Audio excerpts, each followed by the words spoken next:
I'd like to introduce, first on my left is Jennifer Doran.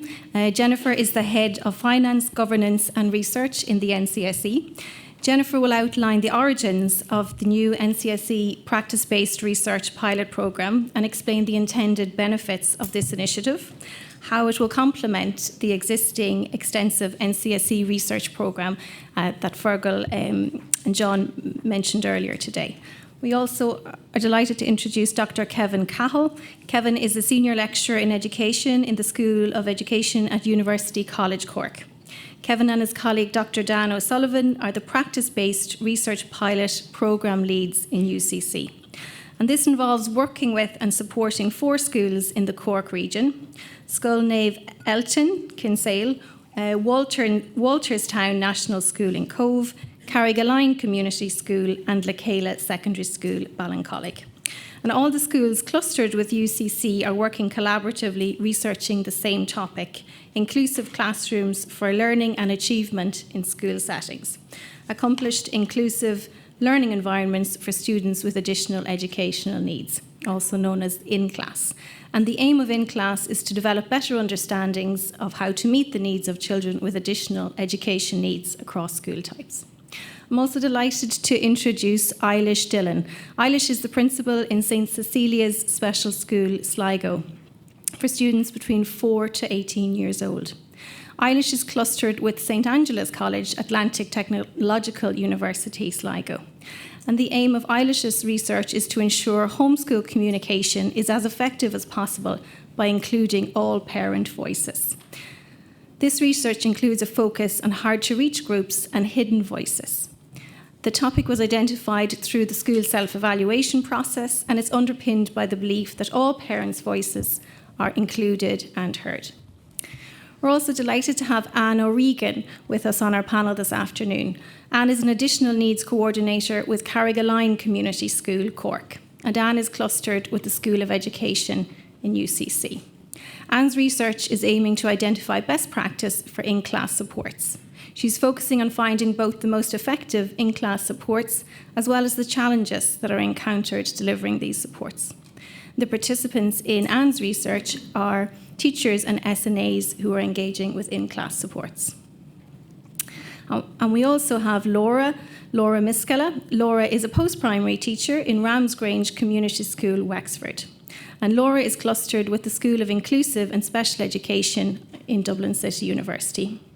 And Laura's research is aiming to enhance the learner experience of first-year students who have literacy difficulties through teacher implementation of inclusive classroom strategies. Laura's research is focusing on teaching strategies and resources to support differentiation in the mainstream classroom. She's also collating a handbook of strategies, maps, and organisers as a resource for teachers to use. So it's my great pleasure to hand over now to Jennifer Doran. Thanks, Yvonne. You'll need a drink of water after that. I always find it so encouraging to look at the audience here today and see how many of you return each year to this research conference. It's hard to believe this is our 16th. So when you think about that, don't start to work out what you think my age might be, and I'll do the same back at you. But I think it's probably a really good reflection on the research work of the NCSE that so many of you are perennial delegates each year. You might have heard earlier on, I think either John or Fergal referenced that at this stage we have about 40 research reports published on our website. Most of those have been commissioned by actually quite a few of the academics in the room, or done by our own research staff. And the main purpose of those reports to date have mostly been to inform policy advice to the Minister for Education. That's really, really important work, but also to inform our own national guidance. But is our research work reaching a wide enough audience, and are we getting a great enough impact in what we're doing? So earlier on, you heard about the transformational work that we've undergone as an agency as a whole from John Carney earlier. We also took that time to reflect on our research work, and why wouldn't we? So while we might be quite proud of all of the documentation that we have produced, are there any gaps in our research programme? And they're the questions that we asked ourselves when we were looking at it. So we recognise that some of our work is quite hefty and quite academic and might take some time to read.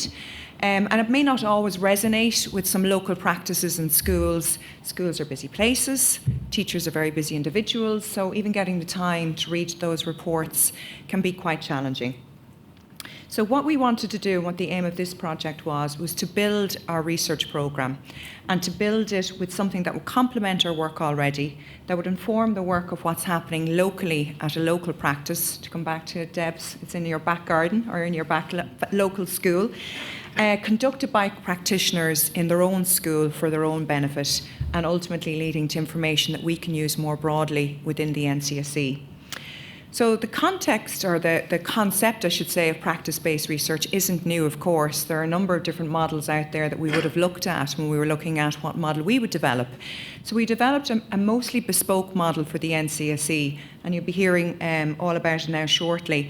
So the model involves the NCSE contracting a number of higher education institutes to provide support, training and guidance to teachers to conduct research in their own classrooms on a topic of their own choice. So we have to date 5 higher education institutes involved in the project. You'll be hearing from Kevin in a moment from UCC as an example of one of the HEI's perspectives. And we have 4 other institutes that have signed up. Most of you are actually here today in the audience too. So we've Mary Immaculate College Thurles, we've DCU, and we've St Angela's ATU, and only a couple of weeks ago, St Mary's College, or Mary Immaculate College in Limerick, also has signed up to the project. So each of the HEIs will recruit a number of schools, and they have on average between 2 to 5 schools in this particular process. I should emphasise it's a pilot at this stage. I should also emphasise that some of the schools are different stages. So some of them are at the early stages and others will have completed the work, but it's very much pilot at this particular point in time. Each of the schools are required to submit an application form to the NCSE, outlining what they hope to do and how they plan to go about doing it. The only request that we have in the NCSE is that it's within a particular number of set themes, which are extremely broad, to allow for the flexibility, the independence and the choice within the school to make sure that it's of their choice and of their area of interest that's local to their schools. Neil Hurston describes research as formalised curiosity. It's poking and it's prying with a purpose. We want this initiative to support schools to poke and pry into their own practices with a review to improving teaching and learning experiences and practices, so that we can build up a suite of practice-based research and information to complement our work in the NCSE, to complement HEI's works, but also, more importantly, to complement the work and inform the work of schools. We do hope that once this pilot phase is completed, we are evaluating it as it's going along. We hope to roll this out more broadly and more nationally, where we can introduce more HEIs into the project, more schools into the project, and that we will eventually have a national call once a year for schools to participate in the process. Armstrong said once that research is creating new knowledge. So now you're going to hear about some of that new knowledge that's taking place in our background. Over to you, Kevin. Thanks. Thanks very much, Jennifer, and thanks to everybody who stayed after lunch to listen to us. I hope you don't leave. Somebody might close the door down there, please. Yeah. So I represent the School of Education in UCC, and this work is being conducted by myself and my colleague, Dr. Dan O'Sullivan, in the School of Education. We firmly believe, I suppose, that teacher education is a human activity, and some research is less human and some research is more human. Research in education is very human, is our understanding of it. And the activities that we engage with are largely relational, ecological, human activities. So a project like this, which is described as close to practice or near practice or practice-based, and this is all the language that exists in the literature around this type of research, is very close to our own hearts, because we see that as central, I suppose, to the experiences of teachers in schools. But more importantly, it also brings researchers and teachers closer to the world of the pupils, the children and the families that are experiencing education, for all of that means. And sometimes we get very focused on the negative aspects of what happens in education and inclusion, and I suppose more to the point, exclusion. And sometimes we fail to recognize moments of inclusion. So that's something that we became particularly interested in. We weren't interested in producing a hagiography of Irish education and saying, look how fantastic we are. But what we were interested in doing is finding those moments of accomplished inclusive teaching that we can say, well, okay, there are things happening at the micro level in schools that are good practice. And can we capture some of that good practice in order to provide exemplars for others? Like, one of the questions we always get asked in teacher education, and people have referred to it here this morning several times, about that gap between what happens in teacher education and what happens in the reality of the classroom. Like, very often, as all of the research reports that the NCSE and that have been produced internationally and otherwise would find, like, the attitudes and the vision of teachers, whether they be in initial teacher education or mid-career or late career, their attitudes are very positive towards inclusion, towards inclusive practice. And the question you always get asked as a teacher educator at any of those stages is, I want to do this, but how do I do it? Tell me how to do it. So what we set about, I suppose, is not telling people how to do it, but finding examples of where people were doing it, and hopefully then provide examples for others to use them. Like, there is a health warning with anything related to pedagogy, because what I said is, like, schools and teaching is a relational human activity. It is never the same from one school to the next. The context is central to everything. And therefore, like, it is impossible to find a pedagogy that will solve the issue of inclusion for everyone. But what you're hopeful of doing is developing professional expertise to a level where people can condition the environments that they're working in to make it more inclusive than it would have been the day before, for example. So that's kind of the background of what we were thinking around these things. So as was described to you there by Yvonne, our in-class project, we were very interested particularly then in class support. So in our work, and I work on a postgrad in special education in UCC, an awful lot of the work that we're exposed to takes place at, like, to use that continuum of support pyramid at the stage of school support or school support plus, or, you know, where kids are being taken out of class or provided with something different or something extra. So what we were really interested in working with the 4 schools that were mentioned there was, well, what happens in the day-to-day classroom that's good inclusive practice, and can we capture some of that? So we set about trying to capture some of that with our schools and with the teachers that we were working with. So the way this worked, I suppose, we're fully in the knowledge that a lot of the teachers that we were working with are already experienced practitioners, but experienced professionals, and also at different stages of what you might call research literacy. And part of this, there's a research literacy element to this as well, I suppose, in developing people's understandings and knowledge of what research is and what it might mean for them in their own settings. So what we tried to do was take the teachers on a little bit of a journey around that. So our inputs to the teachers were around project design particularly, but also talking to the teachers around theoretical frameworks and literature that might inform their thinking about methodology, what methodology means. We focused on an observation methodology in this particular study. Like, there was no point in us broad scoping methodology, it would take us forever. So we chose a methodology that we felt would suit the project and the work that we were doing. We put all of this project through ethical procedures in the university and all of those kinds of things, so that the standards of the research that the teachers were engaging with are the standards that any research internationally would be held to, that it would be held to the same standards as what we tried to do. So basically, our objective then was to see if we could see inside the rooms of those classrooms. So those teachers, with that knowledge and equipped with observation templates that we had formed and discussed collaboratively, would go into their schools, into their classrooms, into their colleagues' classrooms, and just search out moments of inclusive practice. Just moments where they said, that's interesting, that's useful, I like the way that teacher has done that, document it, use it, bring it back, and that we would then collaboratively, and then later in our project we went through a process of data analysis and using a schema of reflective thematic analysis to look at data. So that's the stage we're at the moment. We've collected 1 round of observations. We've done some data analysis at individual school level. The teachers are back in their schools collecting more data around their observations, and that we'll bring it back together again, probably post-Christmas, and look at finalising the project findings then in terms of that kind of information. So that's kind of a broad sweep of what we were doing.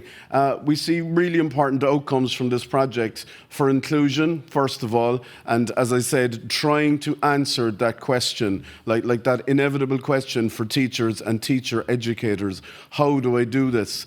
And very often, like the magic dust that we think is out there in Portugal or Greece or Finland or anywhere else, there is no magic dust, essentially. It's about professionalism in collaborative locations with teachers, developing answers to their situations and the children in their classrooms. Like the other thing around this, and I hesitate to say this, was this word was used a couple of times this morning. Like sometimes this is framed as problem solving.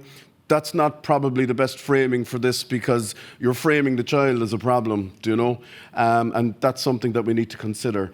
So we see benefits in people looking and taking control and agency, and Lani this morning talked about teacher empowerment, and taking research into the school at this level is about teacher empowerment at one level, and also providing opportunities to reflect and engage with us as partners. Like this research project doesn't belong to UCC or the NCSE exclusively, it belongs to the teachers, and our commitment to the teachers is that the dissemination and the writing and the use of this project is the teachers, and that they would take that forward into the world and use it as they will. So that's just a kind of a broad sweep of what we've been doing. So I know I'm out of time, Jennifer, so I'll hold it there. All right? Thanks, Kevin. Nothing like waiting for the whole day to speak. I'm really ready. So openness and communication they're really important to us in our school life, and we're always looking at trying to improve that area. Currently, 54% of the children in our school are pre or non-verbal, and the remainder have very limited communication skills. Our parent body is incredibly diverse geographically, socioeconomically, and they're often time poor because they're navigating complexities, of raising children with special educational needs. So we're always trying to think outside the box regarding homeschool communication engagement. And it's really important that we hear from parents daily, because we really need to know the basics. Did your child sleep? Has your child eaten? Are they okay? Are they feeling well? And because that impacts on their school day, we know to step forward and encourage. We know they need space, etc. But how parents do that generally is at the moment through the bus escort, or through a written note, or on using the Seesaw app, which is the app we use in our school. So before this current project began, from January till April 2023, we participated in a professional learning community. It was our very first time to do anything like this, centred around inclusion. And we collaborated with 2 other primary schools, and it was spearheaded by Moira Love, who is a lecturer in St Angela's ATU, as part of her doctoral work. So that was our very first taste. And all staff members were invited to participate. And we selected 2 teachers, 2 SNAs, and myself as principal to represent St Cecilia's, named ourselves the PLC group, set up our WhatsApp, and you all know the rest. But to do that project, we looked at the UNESCO's indicators on inclusion, and we chose indicator 5. There's partnership between parents and families, between staff and families, sorry. And this allowed us to look at our current collaboration as our focus. And we really wanted to elevate the voice of all parents in the school, the ones we weren't hearing from, I suppose. And to do this, we did the usual, we analysed our homeschool books, we set up a flip chart inside the front door of the school and looked for ideas, we engaged with the Parents Association, cake sale, coffee morning, book launch, creative cluster project, outdoor classroom, egg hunt, all of those things. And we have got an increased number of parents taking part, some for the first time. So then we brought it into our self-evaluation framework. And we are also supporting parents in the area of training on adaptive communication and working with Middletown next spring. So St Angela's ATU, when they announced this programme with the NCSE, I really saw the opportunity to progress and participate in the programme, because to further develop our work on parent voice. Because to be honest, teachers and SNAs were invested and had started to look at the whole area, so I really saw it as an opportunity, and they were equally excited. Well, excited is probably too strong a word, but they were equally interested in taking this opportunity to gain deeper insights into our homeschool involvement. And the objective of this research, as I see it, is to empower schools to develop their research skills in areas that they've identified themselves, with support from the universities and dialogue with other practitioners, improving practice. The post-primary school in our group is focusing on assessment, and the other school is looking at transition from preschool to primary. So there's be lots of interesting research in the future. And Jennifer has mentioned this, but conducting research in a school setting can be challenging. You know, it's a really busy environment. And in our school, as I've said, we are reactive in many ways. We love the practicalities. We'll throw together concerts and coffee mornings and all of those things. But this initiative provides us, you know, with an opportunity to pause and to understand the barriers to parental involvement, and then in the future to look at removing those barriers in a planned way. So initially we concentrated on communication and effectiveness, but we realised that there's a deeper research question, I think. Do parents feel that they're involved in supporting their children's learning, that they have a role? And it is important, because I mentioned we need to know the practical things, but the benefits for parents and schools working together in areas of communication, life skills, well-being, all the curriculum subjects, I think there's huge benefits to be seen. So we've had 3 meetings with the university covering ethics, research methods, survey formats, and questionnaire design, things I hadn't heard of in a long time. And in our last meeting then, we began to look at how we might analyse results and discuss research presentations. And we have also used these meetings to liaise with the other professionals in our group. And I'm sure to all of you people who are very advanced researchers, it may seem basic, but it's essential that it's practical and manageable from our school perspective. And yet we want to get, you know, a quality instrument with some meaningful data. And as individual staff members, many teachers and SNAs have experience of postgraduate study as individuals, many do not. One teacher remarked he'd never heard of, you know, thematic analysis before, which is so honest and so true. And reading the relevant research and discussing it within our group, that has actually been very empowering and important upskilling, I think, for school staff, which will hopefully help with school self-evaluation into the future. The support from the NCSE and St Angela's, it's really practical, it's really responsive, and it is allowing us to consider thoughtfully our objectives, why we're doing something, our methodologies, and what we hope to achieve. And we have 2 lovely lecturers, Dr. Anne-Marie Casserly and Dr. Barbara Tiernan, very knowledgeable, very calm, very patient, and they're actually also helping us to stay very focused and committed, because they have such things as deadlines and reviews and dates for reviews and things like that. So we're just initially starting at least with a survey for parents, drawing inspiration from 2 documents in particular: Reaching Out to All Learners by the International Bureau of Education, UNESCO 2021, and Parental Involvement, Engagement and Partnership in Their Children's Learning During the Primary School Years, April 2021, Marino Institute of Education. We're on draft 3 of the survey, and it's really difficult to ask the right questions in a format that is accessible.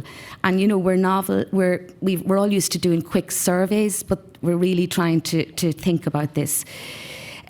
We piloted a second draft with teachers 3 weeks ago, and we plan to pilot the SNAs next week, because it's important, it's really important for me that everyone in the school is involved. And the Parents Association and the Board of Management are also informed. And one example of how we're listening to and learning from other schools in our group is that, the other group that we're working with is going to design a question on transition, which we will then be including in our survey. So they'll be looking for our results and vice versa. So I'm really excited to progress this research. We've only begun in September, and we look forward to sharing our findings. And I believe that the concept of sustained support from research professionals is excellent. And I think Dr. Lucy mentioned this in her presentation, schools being enabled to carry out their own research.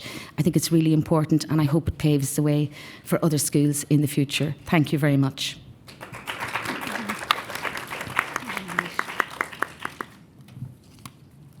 Hi, I'll start. So my name is Anne O'Regan, and I'm a teacher and the additional educational coordinator in Carrigaline Community School, which is, I suppose, I would say a big friendly school is what I would call it. And we have 4 special classes. I was talking about this at lunchtime, like the kids in our special classes are very much in the mainstream. Now that's with the guidance and acceptance of the parents and encouragement from the parents, to the point where I think a lot of our teachers don't know who's in the special class or who isn't in the special class. And I think that can be, is a kind of a good indicator of the kind of school we're in. So I'm going to talk a little bit about the research. So I've been working with Kevin and Dan O'Sullivan in UCC. It has been really interesting. So our research has been observational. The focus was in-class support, and it was rooted in stage 1 of the continuum support, and I think this is significant because I really think, like, if we want the students, if we want real inclusion in the schools, then we need the students to be learning together as often as possible, so that it's effective for everyone in the room. So effective for the students with additional needs, and I think, as Dr. Lucy was saying, also for all the other students as well, and we need to find ways for that to happen. And most teachers are figuring their way around it, I think, and I think everybody wants inclusion, but it's hard sometimes to know exactly how to do it and to kind of pull it together, in the mainstream classroom. So that's what we've been kind of looking at, to facilitate the research, we worked with Kevin and Dan, as I said. We had a huge amount of support from UCC and the NCCSE, as you said, very practical support. We discussed the project, we met a lot of times, we learned about research methodologies, we learned, they shared lots of readings with us, there were templates for observation, there was a lot of work around UDL and data analysis. It was really interesting for everybody, and then, like, I was kind of the key person, and then I would kind of bring back that to, I suppose, what I would call a team of people that I kind of, encouraged to work with me in the school. So I knew I couldn't really do this myself, so I spoke to management, who in our school are incredibly supportive of inclusion in the school, and they gave us plenty of support and got a lot of the teachers involved and SNAs involved, because both teachers and SNAs are very much involved in supporting in-class support. Like, you need SNAs and teachers who know what they're doing for in-class support, which is really important. And so then I suppose we began with conversations, there was lots of observation, a little bit of journaling, some documenting, and then there was a lot of kind of sharing what we were doing. But before we got to that stage, we had we had a slight glitch where, we were saying, but how do we describe the in-class support? How do we actually describe it? So I leaned back into Kevin and Dan, and Kevin's suggestion was to just capture moments, so that really helped, actually, and that's what we decided to do, and that definitely helped and made it kind of possible for us to do it. So the constraints, I suppose, were time, and I think in schools, in anything in education, time is always the biggest constraint. So I knew I wasn't going to be able to do all that observation myself, to be honest. So we had lots of people involved, lots of teachers and SNAs involved. But that was a good thing in many ways, because we got lots of different subjects then. We had lots of classrooms with different levels of need in those classrooms. So I feel that we got substantial data, and we're continuing to do so. And also the data was quite, is kind of diverse as well.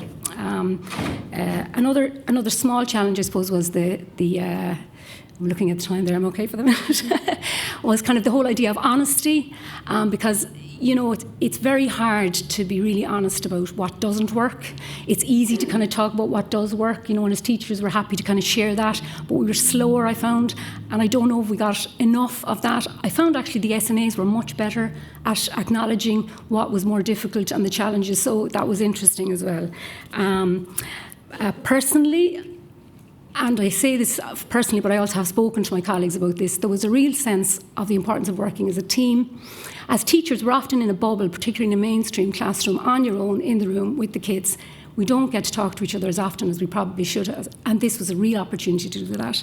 There was also a sense of feeling quite professional, particularly with the interaction with UCC, it was an opportunity to talk, and there was a little bit of excitement, not a lot, but a little bit of excitement as the stories unfolded, So stories about inclusion in the room. And I'm going to give you a couple of examples. So we had, for example, a teacher who spoke about geography teacher, higher level 5th year geography, teaching about India.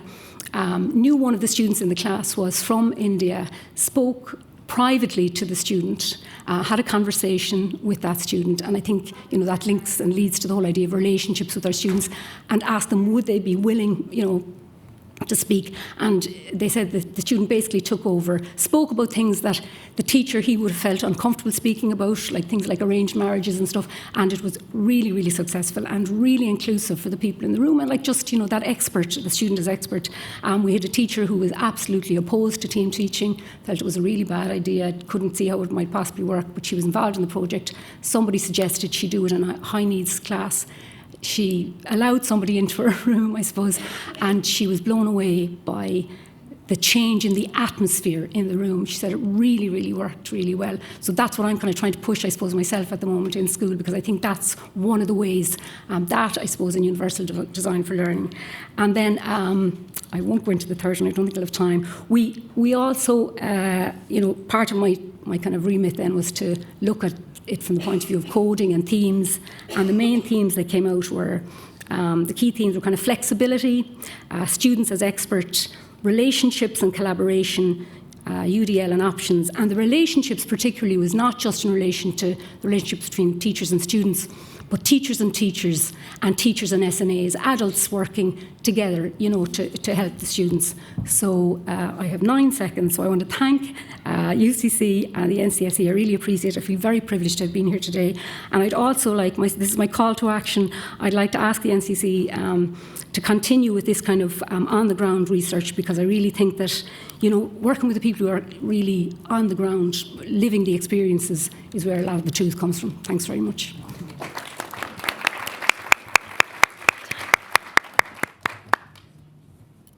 Hello everyone. It's an honour to be here today to speak to you about my school, which is Ramsgrange Community School, and our engagement in this practice-based research programme.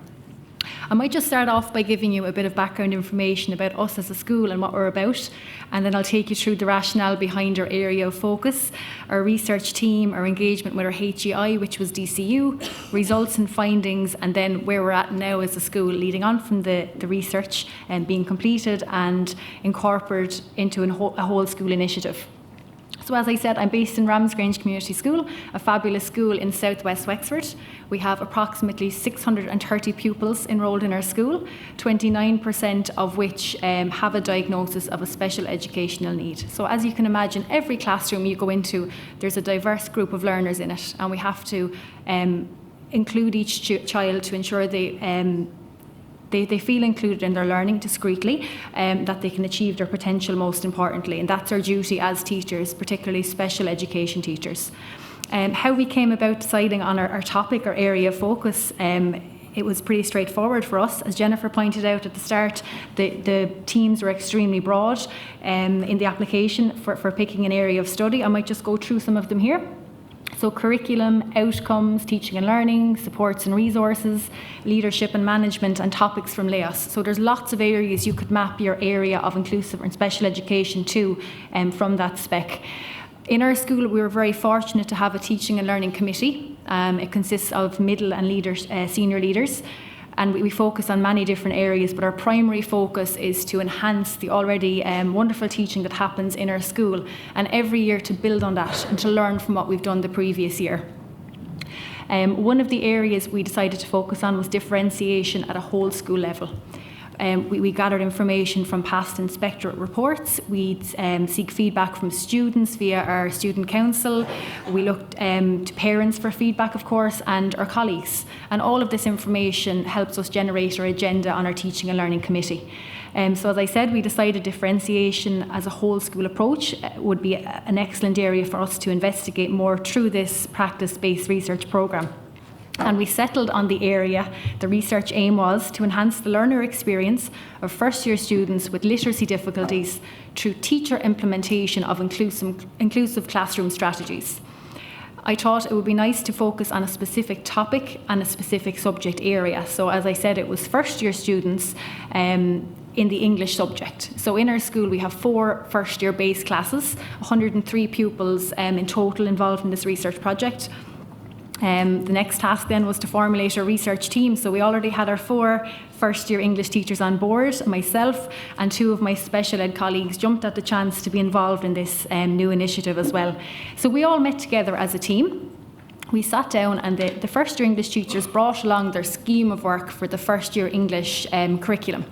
And I asked my colleagues in special education to bring any resources that they found helpful throughout their careers to this point. I myself had collated a booklet from a previous research project as well. So we had lots of inclusive strategies to use for our first meeting together. And by the end of the meeting, each of the first-year English teachers went away with a curriculum mapped with inclusive strategies to use for each part of the first-year curriculum. So to give you an idea, one of the topics covered on the first year English curriculum is film studies. And straight away when we flicked through the booklet we could see one of the MBSS strategies, a film study visual. And it's a lovely one. So the teachers felt really empowered even starting from the outset of this project, going into their class equipped with all these fantastic visuals. From there then the teachers went off into their own classrooms for approximately 6 weeks, and they mapped these inclusive strategies to their syllabus.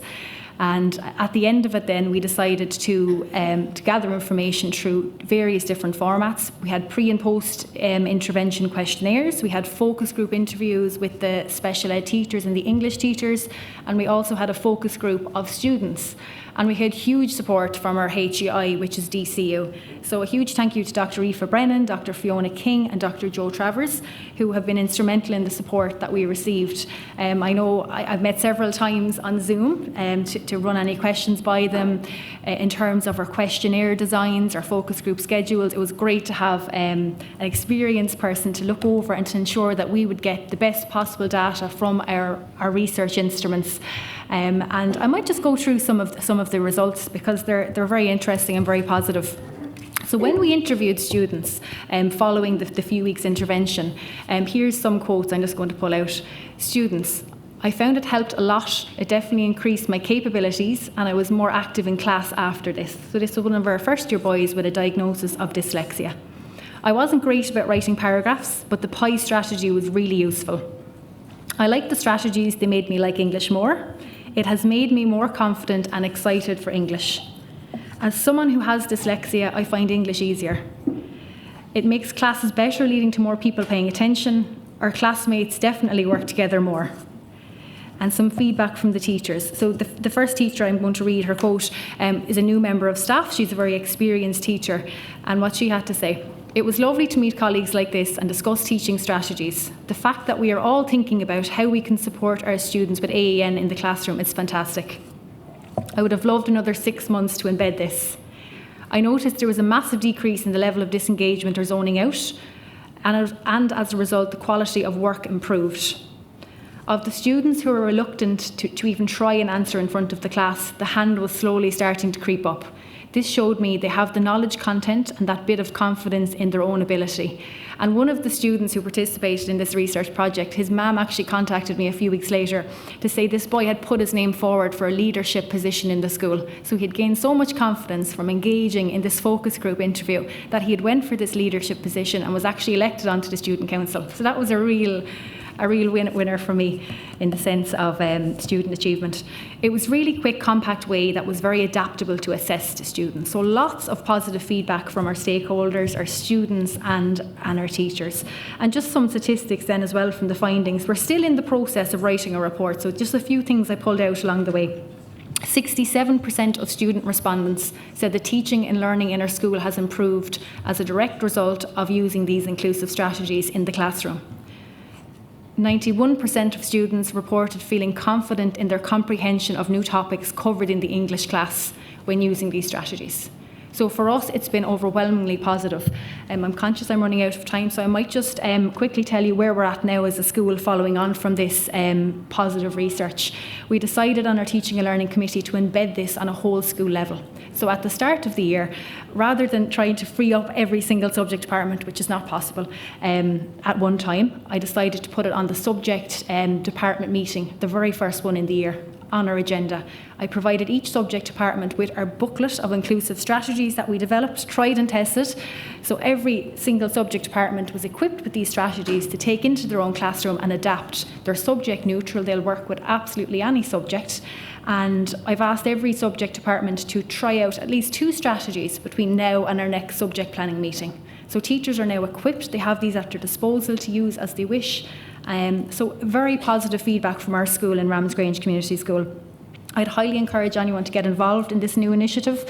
It's brought on great collaboration, sharing of resources, and I just want to reiterate how good it has been for our school. And even that child I spoke about who went for the leadership position as a result of gaining confidence from engaging in this. Just great things to say about it overall. And a huge thank you to Jennifer Dorn here as well for being a support, and Cliona as well along the way. Thank you.